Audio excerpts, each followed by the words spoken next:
Welcome to the Playground podcast. In our first episode, we are delightful to have Pablo Fernández Alcantarilla. Who is Pablo Fernández? Pablo is a world-renowned expert in artificial vision and robotics. He began his career in the Alcalá de Henares University in Madrid. Later on, he got involved in research in the best research institutions around the world in Europe, Asia, and USA.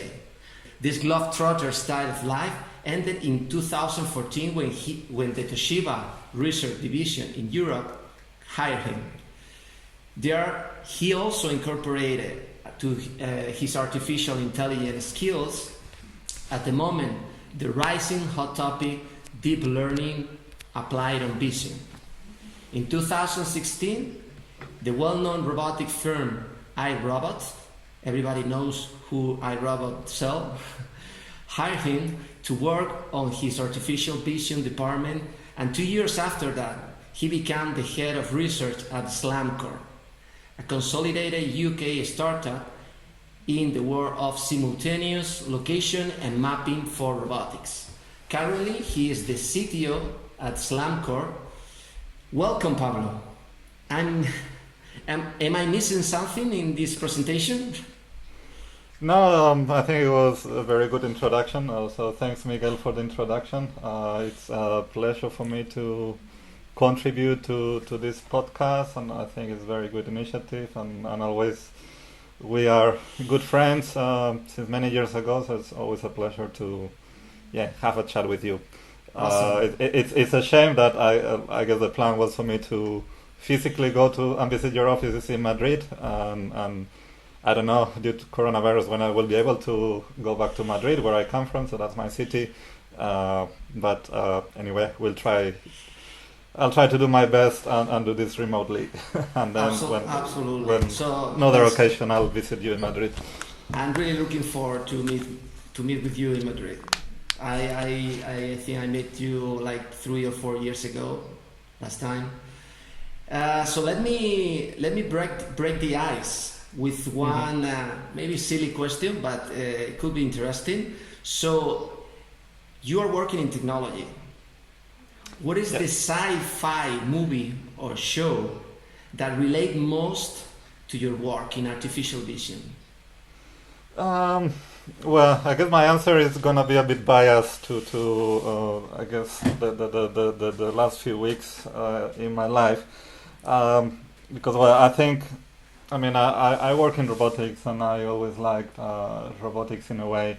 I think now we're very far from those sort of like apocalyptic Terminator movies that robots are gonna take over. I think that's many years ahead. But now more like I have 2 daughters, one Luella, who is about 3 years old, and Iris, it's a 6 months baby. Now with Luella, we watch like lots of movies from Disney. There was a movie from some years ago that I liked, which was about robotics, so I watched it before Luella was born, which was Big Hero 6. What's wrong with you? Low battery. You home, sweetie? We jumped out a window. What was that? We jumped out a window. And now I started to watch it with Luella just about 3 weeks ago, and now every time she's at home, it's like, Daddy, let's watch it. And I also bought the book to read her a story. And in a way, it's sort of good inspiration for me, because in this movie, where we have a hero who is like, I think it's 10 or 11 years old, who is like a sort of like inventor, roboticist, like super bright. And he also has a brother, that the brother works in the university. So when they go to the university lab, that reminds me of my time when I spent in the different universities in robotics lab. Like we have robots playing around, people doing research and doing other kinds of experiments. And then we have this other robot, Dimas, which is like a friendly healthcare assistant robot that helps other people. So Luella is all the time saying like, "Oh, Daddy, you're a hero," and I'm Dimas, so she's a robot, and we play around. So I think that's sort of what inspires me. Like in the future, like we will be surrounded more by robots and have like a bit more like a closer human robot interaction. So robots will be in our daily lives, and also like the fact that children that they can. In some cases now they can build their own robots and play with robots. Definitely.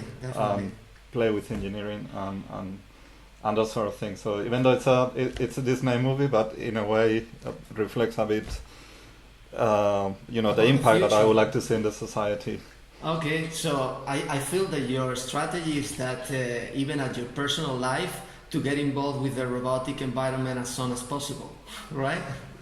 Yeah, I mean, for example, when I was born, I was already working at iRobot, so from time to time I took robots to test at home, and I have a Roomba vacuum cleaner at home, and I also have like a Amazon Alexa as well, home assistant, and she's already, she knows how to talk to Alexa, which in some ways sounds a bit scary if she starts buying things using my credit card. Well, let me tell you one thing. So we have 4 months of lockdown. So right now I have a 1-year-old daughter, you know that, and her best friend is a conga.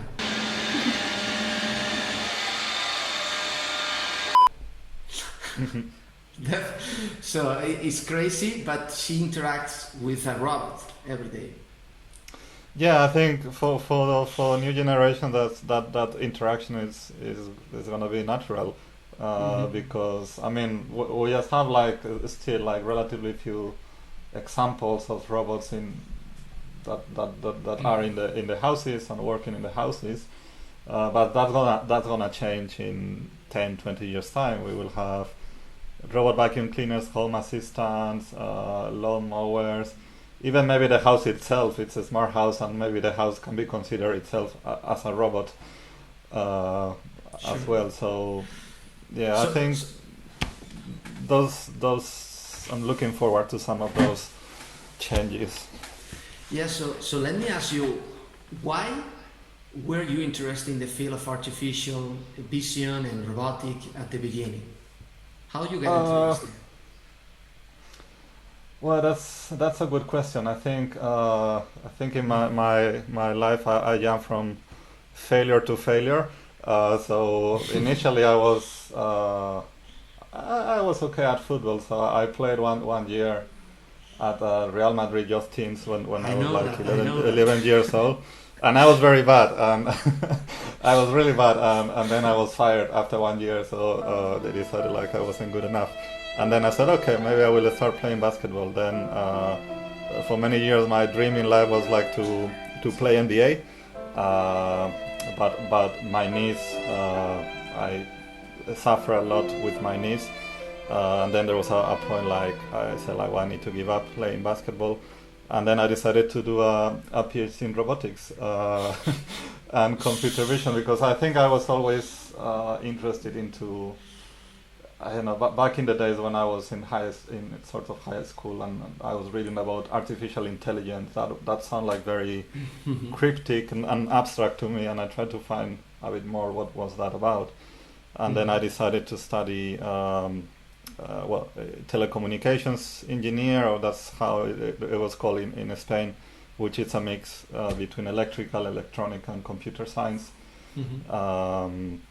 And then some of the intensifications, I did some intensifications in bioengineering. So I always liked engineering applied to people or to improve people's life. So I spent like about 6 months in Sweden doing like some research about biomedical engineering, and then I was back in Spain, and my PhD advisor Luis Miguel Vergasa from Alcalá told me like, oh, you like doing things in bioengineering and those kind of things, like why not doing like a visual simultaneous localization and mapping for visually impaired people or blind people as PhD thesis. And I said, oh yeah, that sounds really cool, and in a way that's how it started. And then years after, like for example, part of my research has been used in some of the NBA video games like NBA 2K, So at least my name is in the in the book of instructions of the video game alongside LeBron James or other NBA players, which in a way, so yeah, I'm not playing the NBA, but at least I'm in the same book with with other basketball players. That is awesome. That is awesome. So even though you got injured, you have to retire very soon from the sport. So you at least got your name there. Yeah. So at least I close the circle in a way. It's about how hard you can get hit and keep moving forward. How much you can take and keep moving forward. That's how winning is done. Yeah, that is a success. So I'm going to ask you about the simultaneous localization and mapping discipline, because actually that is a entire discipline of research and application. So can you broadly explain what is SLAM, simultaneous localization and mapping? Sure. So SLAM basically is the problem of estimating the pose or the trajectory of a robot, and the associated 3D map given a set of sensor measurements. Okay. So it's a probabilistic problem in which normally you will use like different sensors, and then you use like a sensor fusion approach where you try to find the maximum of your joint probability distribution.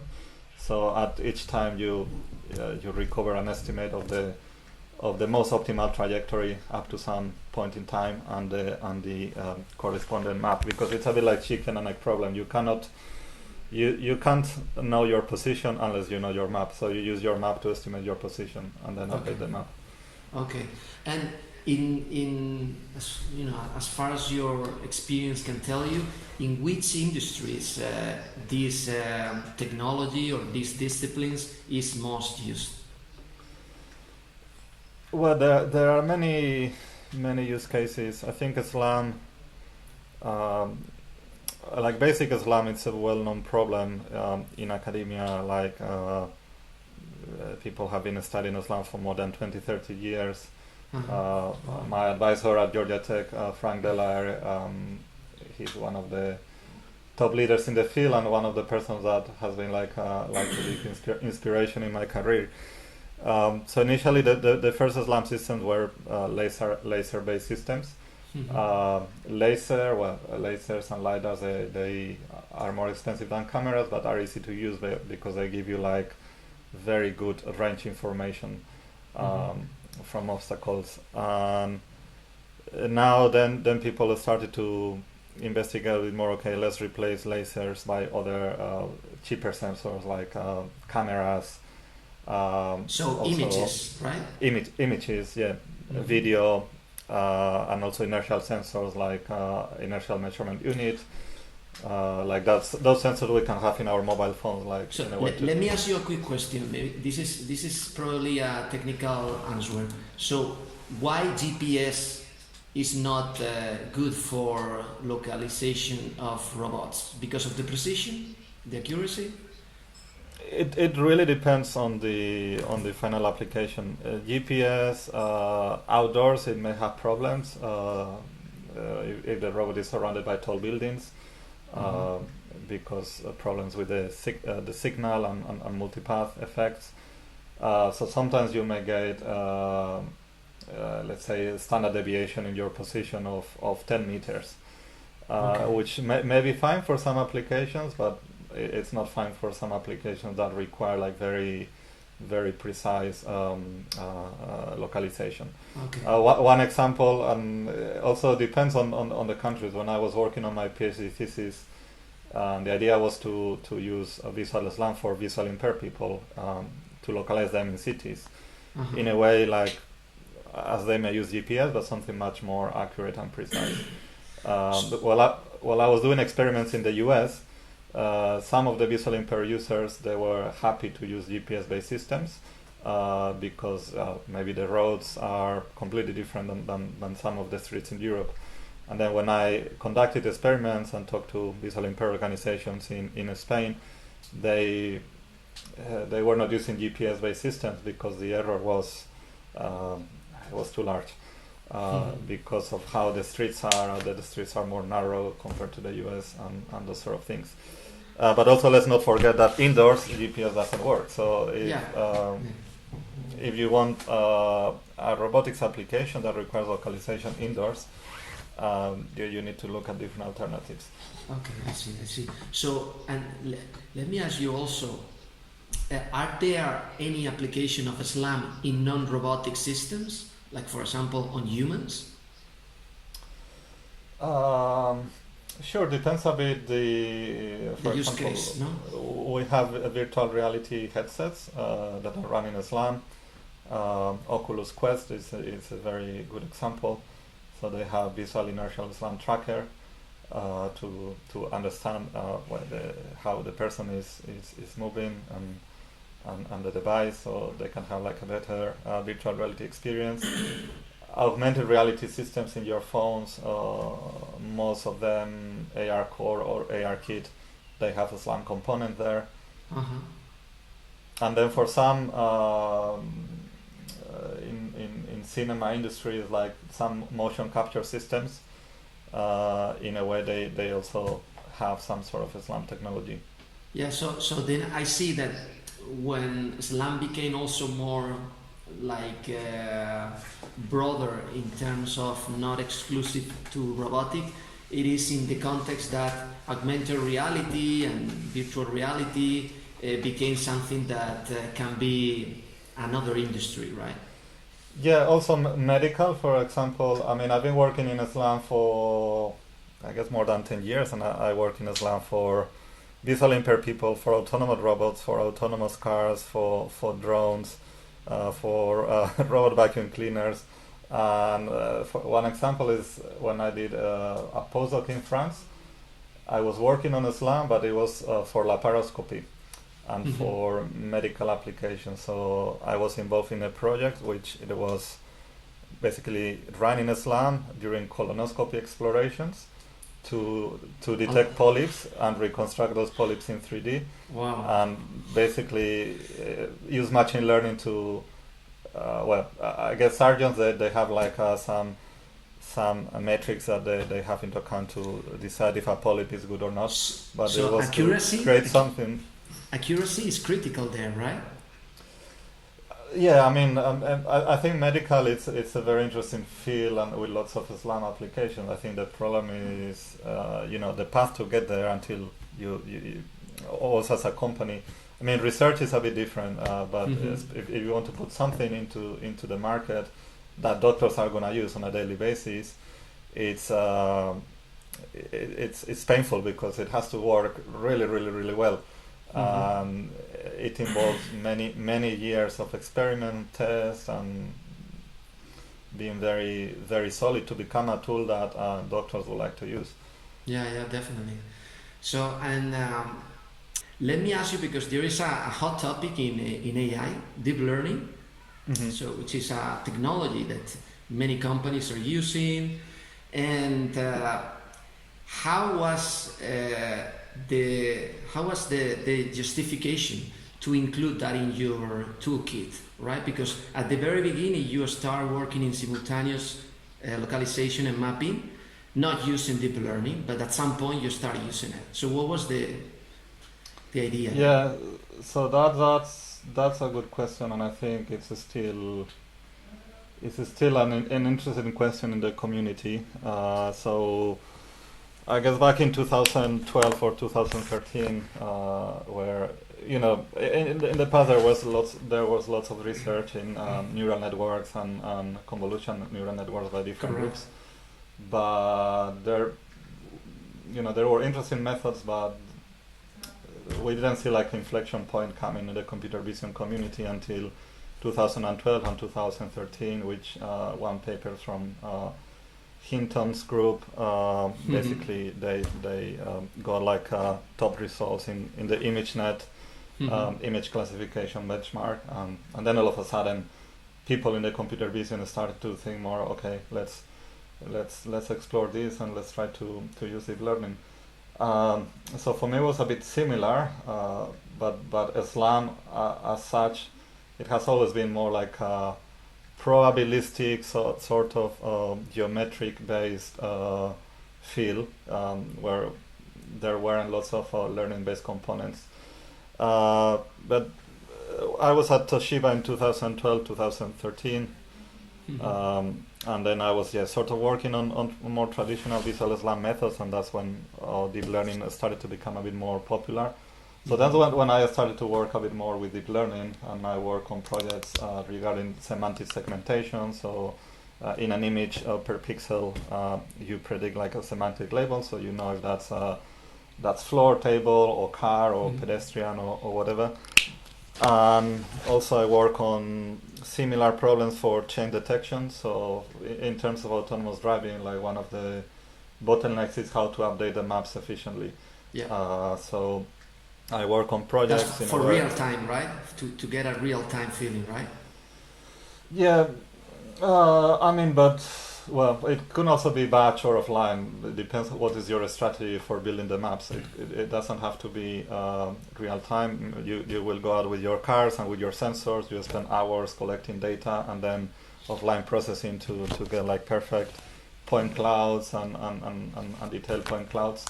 But then obviously that costs a lot of money and effort. So if you need to create a map every month, or you need to remap every month, that's a lot of money.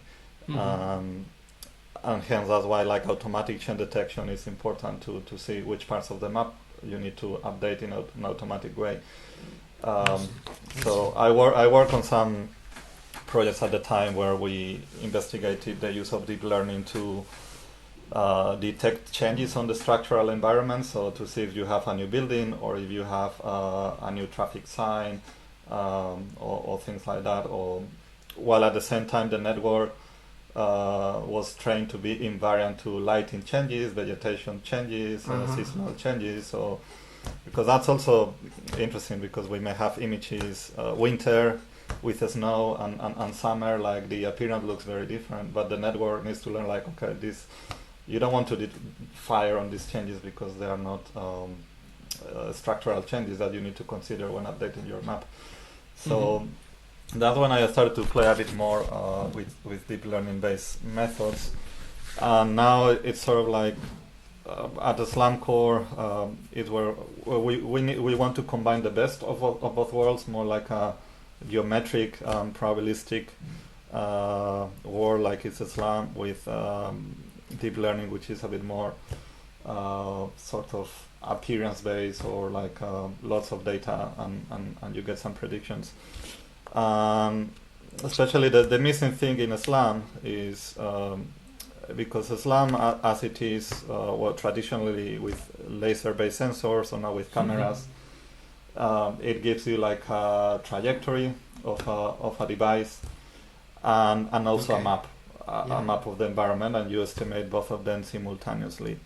Then the map could be sparse, so just like some locations of interest that you can identify over time, or it could be like semi-dense or like a denser point cloud, depends on the sensor that you use. But it's pretty much just geometric things like camera poses and 3D point clouds.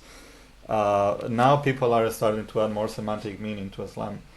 To understand what are the objects around the robot, for example, and how to incorporate those objects into the SLAM estimation. That's where like now deep learning. Are they okay? So they are doing that by introducing the deep learning methods, right? Yeah. Because with the SLAM traditional approach, you cannot understand. Like, I mean, to me, semantic segmentation of an image is contextualizing what you have around, right?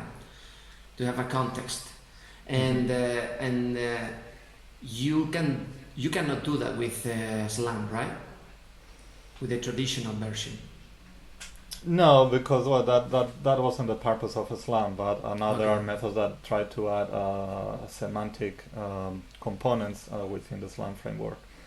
And there are multiple ways to do it. I guess some initial works, they try to use deep learning as an independent black box, if you want to call it, and then like put some glue to connect it with Islam.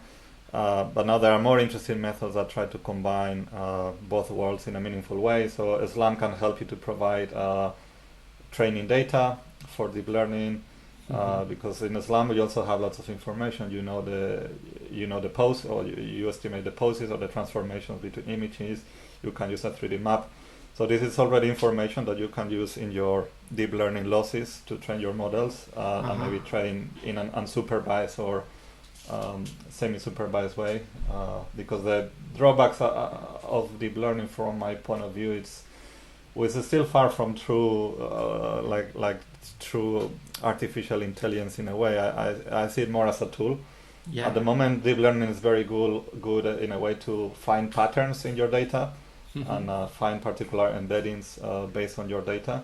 But it's more about matching some patterns to others and estimate things based on those patterns.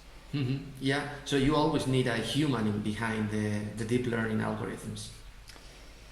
So far, I guess the deep learning, the best methods are the ones where you provide lots of training data with labels. Normally, a human will be the one providing those labels. That's time consuming, and even myself at the beginning of my research in deep learning, I used to annotate lots of images by myself. It's a nightmare. You get bored very, very quickly. So now I'm more interested into not necessarily like supervised methods that require lots of training data, but more in semi-supervised or weakly supervised or unsupervised methods where you don't need any labels at all. Okay. Let me also ask you, where is these disciplines going together with the industrial innovation and new opportunities? So where do you see that for example, you are going to have more job opportunities, or job opportunities in terms of projects? Well, I think all in all, people these days and the students these days that they want to study artificial intelligence and robotics. There are going to be lots of jobs in the future. More,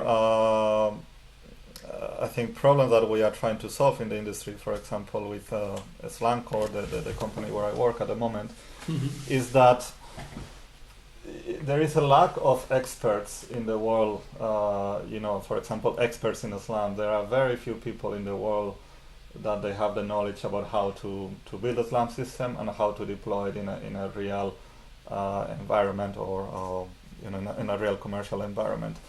And most of the experts they get hired by the top tech companies, so 3 or 4.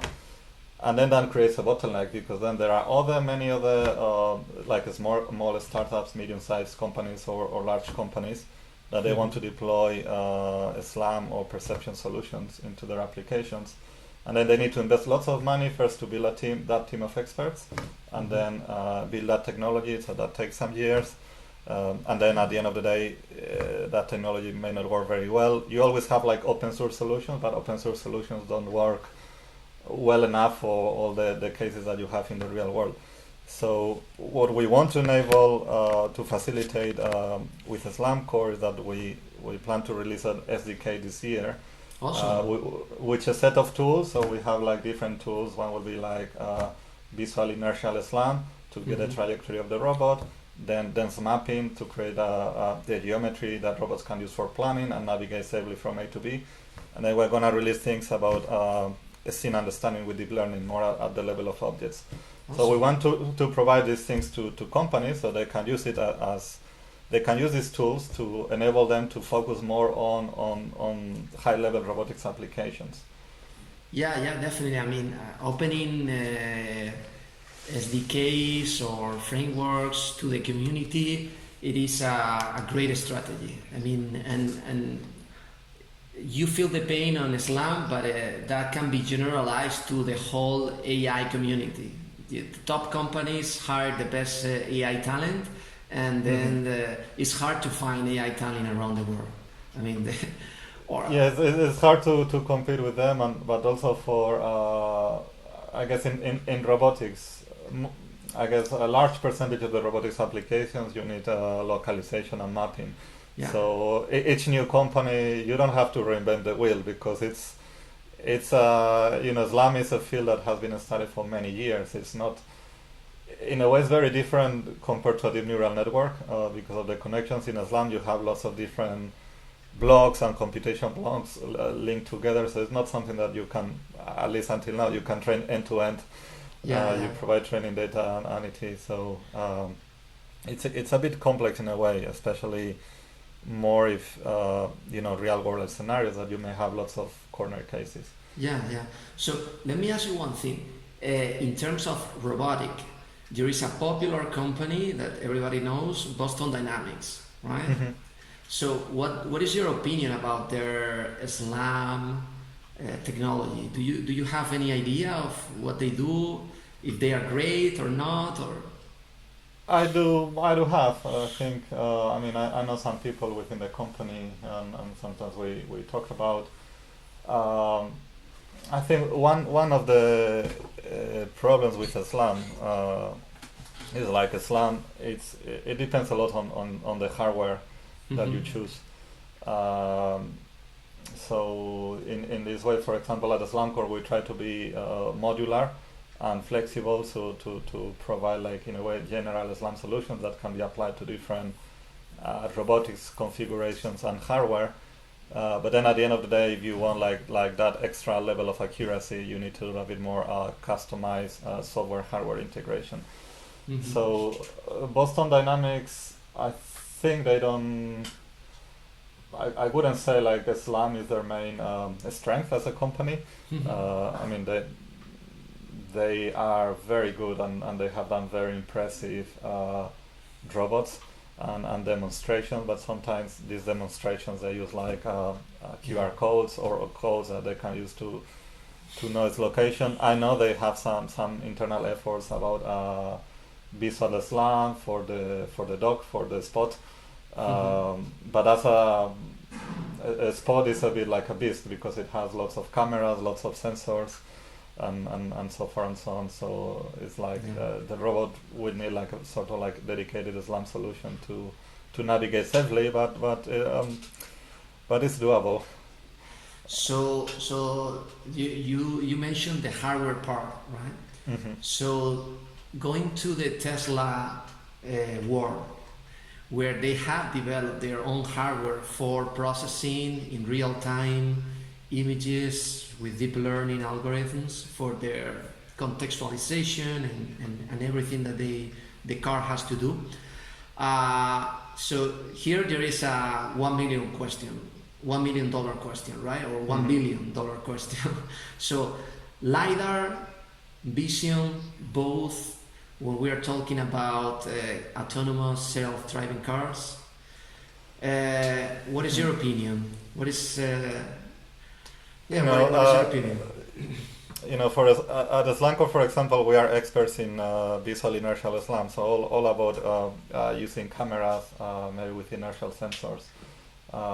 We are thinking about doing LiDAR, but it's not our main selling point. So what I believe is there is no reason why by using only vision we should be able to create an autonomous driving technology that will be able to work and operate safely in real scenarios. However, I think why you say that? So why you say that only with vision you cannot? Probably because of the accuracy? That you can. Vision is enough to localize yourself. You can. Okay, sorry. Because that's in a way that's how humans operate. We have a stereo vision, we have two eyes, and then we have sort of a memory, and some locations fire some neurons, and then we use that information to navigate around. But I think it really depends on the application, and one very important thing is safety. For applications where safety is critical, I'm totally in favor of using as many sensors as possible, especially LiDAR. LiDAR, they give you like very accurate 3D point clouds. Yeah. So it's very useful information when you need to detect obstacles or the car needs to maneuver to avoid some obstacles in the path. The problem with vision-based systems in a way is that some of this perception about objects and depth perception, if you use deep learning systems, you can use simulators to train very many different scenarios, but then in simulators in a way things are designed to work, and in real life you always have a corner case that you haven't captured in your simulator, and that creates an accident. Exactly. Then I guess it's up to discussion then if the number of accidents that you may get with autonomous driving technology is lower than that's the metric. That's the metric. Objectively, yeah. That's the metric. But I think sensor fusion is the right way to go in most cases. Like sensor fusion, fusing different sensors. Like you can fuse information from IMUs, wheel odometry, radar, LiDAR, laser. So at the end of the day, you get a much more robust system. Then, of course, in real applications, depends a bit about the profit that the companies want to make, because LiDARs are more expensive. So every time you add a new sensor, that's adding certain costs to the final product. It becomes a business problem. So why? So I check on your company website. What is odometry? Maybe it's a silly question. I should know that. Odometry, in a way, well, I think it's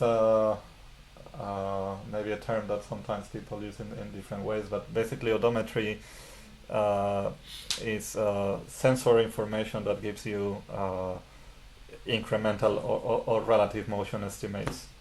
So, for example, an example of odometry is the wheel odometry from a robot, from the wheels of the robot. Okay. I see.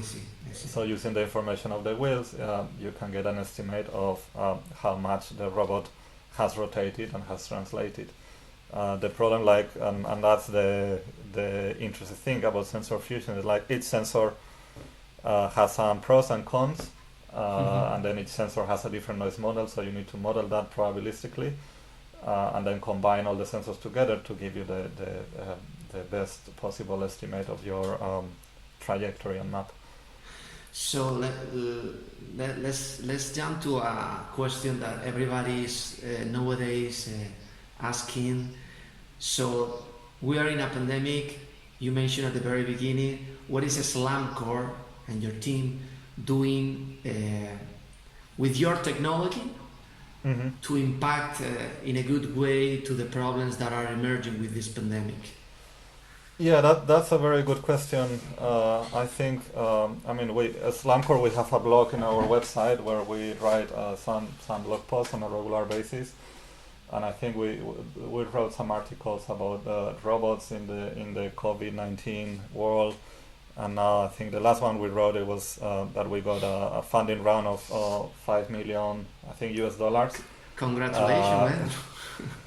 Thank you. So now there is, in a way, like increased interest in robotics due to the COVID-19, because there are lots of applications that we believe our technology can enable or can facilitate other robotics companies to enable these applications, like deliveries, drone deliveries. They can deliver food, for example, or not drones necessarily. You can have like an autonomous car that's only delivery of groceries or products. Robots in warehouses also, that you don't need to have as many humans working in a warehouse with social distancing rules. Also in hospitals, you can have robots to clean properly the hospital, also with UV light to get rid of potential viruses. And also nowadays most of the people are working remotely, it's not as easy to visit your families, for example. In my case, even though we have WhatsApp and Zoom or these kind of tools, but telepresence robots are quite important because with a telepresence robot, you can be working from home, but maybe some of your colleagues are working from the office, so you can use a robot to connect and communicate to your colleagues and move around the office because the robot has a map of the office. Yeah, so you can do a lot of things that you cannot do just with a laptop and a webcam, right? Yeah, you can visit your parents. I guess at the end it's a slightly different experience. I used to work for iRobot and I was working from the London office.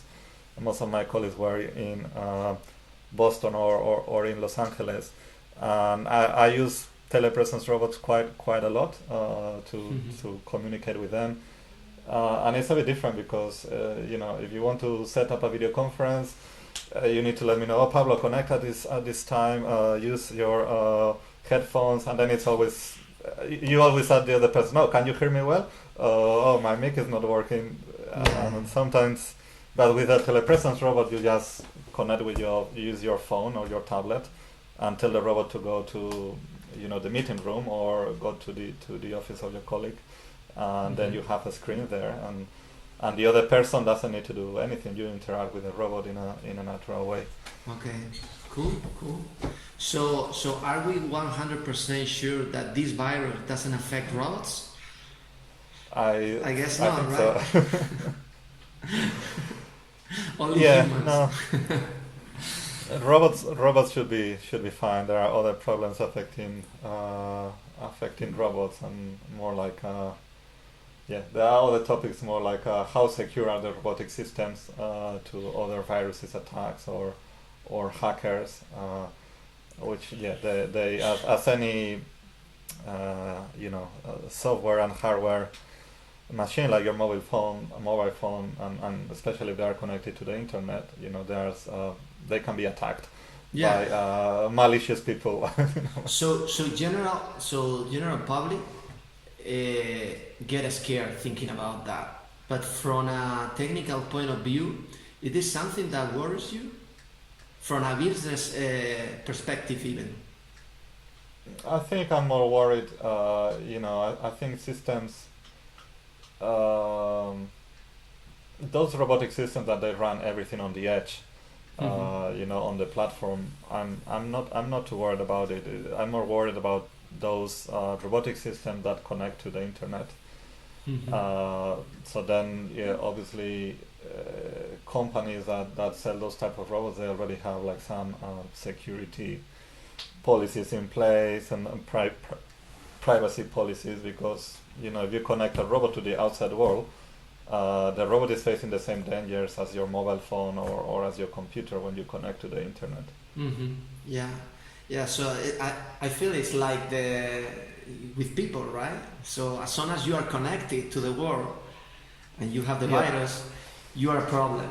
If you are locked down and you have the virus, okay, it's a problem, but just on your side. Yeah, good thing in robotics that there's still many robots. They don't need to be connected to the internet, so. So they don't need to. They don't need to. But if you connect them to the internet, will you have more opportunities for business, for use cases, for technological applications? Sure, you open many interesting areas, because as soon as, especially, robots.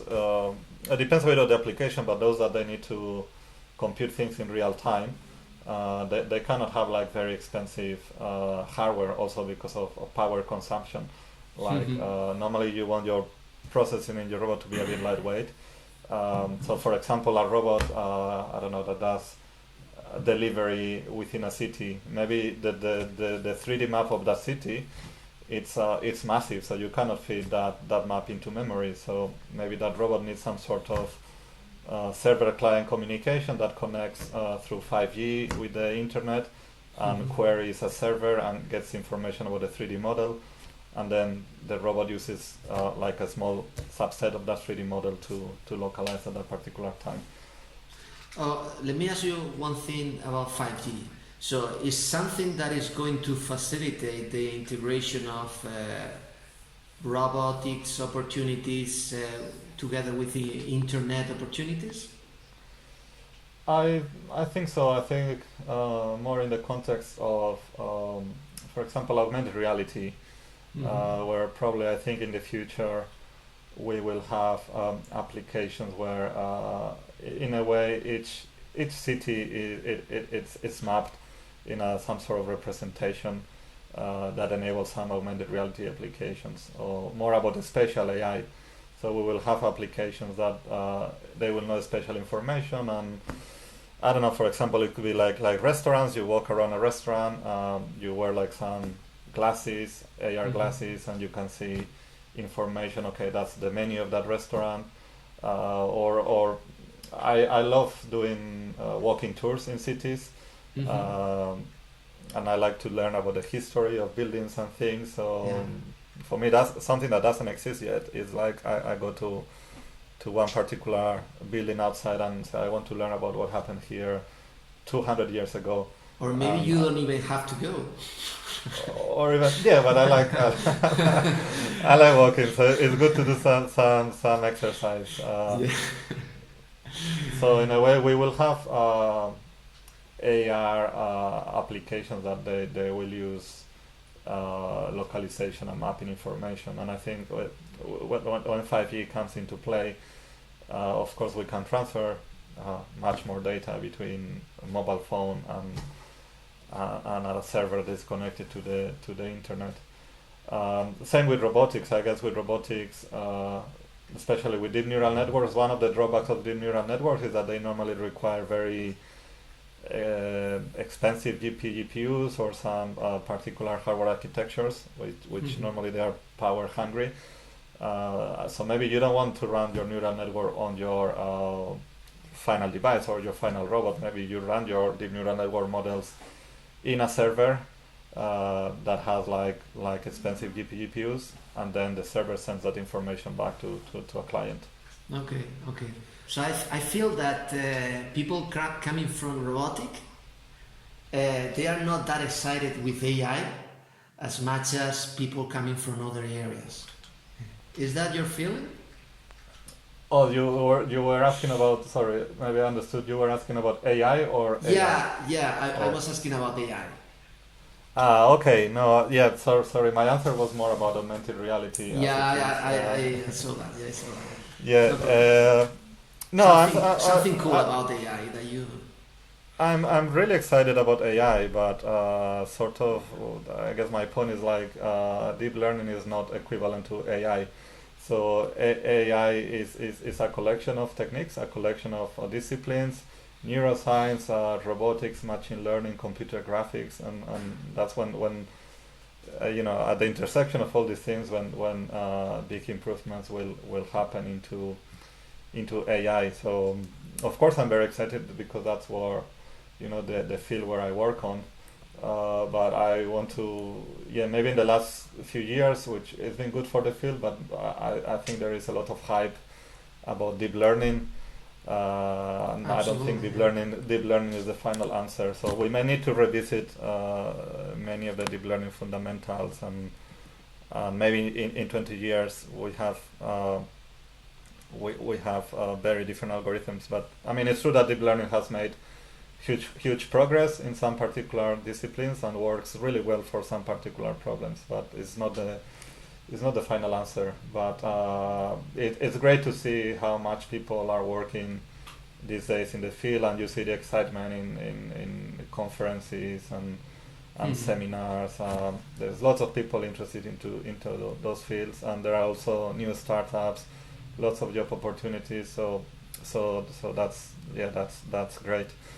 We're in the hype, yes. So last question. So we call it the quantum question, and it's called like that because we have 10 different questions, and we have a quantum algorithm from an Australian university that will generate a number between 0 and 1 using quantum technology, and we'll pick the question for you.